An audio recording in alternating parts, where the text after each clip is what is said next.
Hi எல்லாருக்கும் வணக்கம். Welcome to our new YouTube channel mister Nishanth creations. இந்த வீடியோவில் நம்ம ஒரு க்ரீட்டிங் கார்டை எப்படி செய்கிறதுன்னு பார்க்குறோம். ஸோ அதுக்கு ஒரு A4 ஷீட்டை இப்படி ஹாஃபாக ஃபோல்ட் பண்ணிவிட்டு அதை க்ளூ அப்ளை பண்ணி ஒட்டிக்குவாங்க. ஒட்டினோம் அப்படின்னா அது ஒரு கார்டு மாதிரி நமக்கு கிடச்சிரும். இப்போ இதுக்கு மேலே நம்ம ஒரு கேக்கோடைய அவுட்லைன் சும்மா ரஃபாக பென்சிலை வரைஞ்சிட்டு அதை நீட்டாக அவுட்லைன் ஸ்டிக் யூஸ் பண்ணியோ அல்லது CD மார்க்கர் யூஸ் பண்ணியோ அவுட்லைன் கொடுத்துக்கோங்க. அவுட்லைன் ஃபுல்லாக கொடுத்து முடிச்சோடனே இதுக்கு கலரிங்க்கு நான் ப்ரஷ் பண்ண தான் யூஸ் பண்ணியிருக்கேன்.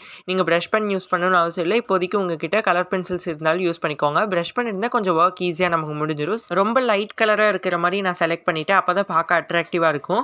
ப்ளூ, ஆரஞ்சு, அப்புறம் ரொம்ப லைட்டாக இருக்கக்கூடிய பிங்க் ஷேடு, எல்லோ கலர் இதெல்லாம் வச்சு நம்ம கேக்கோடைய இதுக்கு ஃபினிஷ் பண்ணிவிட்டு மேலே பர்பிள் கலர் யூஸ் பண்ணி கலர் பண்ணிட்டேன். இதுக்கப்புறம் இதனுடைய கேண்டிலுக்கு ஆரஞ்சு வித் ப்ரௌன் லைனிங் கொடுத்துட்டு மேலே ஃபயருக்கு எல்லோ, ஆரஞ்சு அண்ட் மேலே அதனுடைய டிப்பில் மட்டும் ரெட் கலர் கொடுத்து கம்ப்ளீட் பண்ணி நம்ம கேக்கை கம்ப்ளீட் பண்ணியாச்சு. இதை நீட்டாக கட் பண்ணி எடுத்ததுக்கப்புறம் கேக்கோட ஒரு பீஸை மட்டும் நம்ம இப்படி கட் பண்ணி தனியாகவே எடுத்துக்கணும்.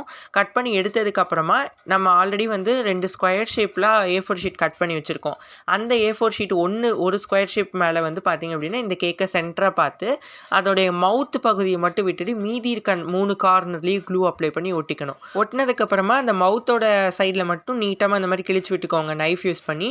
அதுக்கப்புறம் இதில் ஒரு ஷீட்டை இன்சர்ட் பண்ணி அதனுடைய எட்ஜில் பார்த்திங்கன்னா நம்ம கட் பண்ணியிருக்க இந்த கேக் பீஸை ஒட்ட போகிறோம். நல்லா கவனிச்சுக்கோங்க, எட்ஜில் மட்டும்தான் ஒட்டணும். ஓகேவா? எட்ஜில் மட்டும் ஒட்டிட்டு அந்த ஷீட்டில் இந்த மாதிரி டெக்கரேட்டிவாக நீங்கள் என்ன சொல்ல விரும்புகிறீங்களோ, அந்த பர்த்டே பாய் ஆர் பர்த்டே கேர்ளுக்கு நீங்கள் என்ன சொல்ல விரும்புகிறீங்களோ அதை இதில் நீங்கள் டெக்கரேட்டிவாக நீங்கள் உங்கள் ஸ்டைலில் நீங்கள் எழுதிக்கலாம்.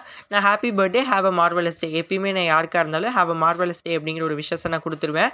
அதனால் நான் அதே இதை எழுதிட்டு கொஞ்சம் குட்டி குட்டி ஸ்டார்ஸ் போட்டுட்டு அந்த இதுக்குள்ளே இன்சர்ட் பண்ணிங்கன்னா அழகாக இப்படி ஓப்பன் பண்ணி க்ளோஸ் பண்ணுற மாதிரி வந்துடும் உங்களுக்கு.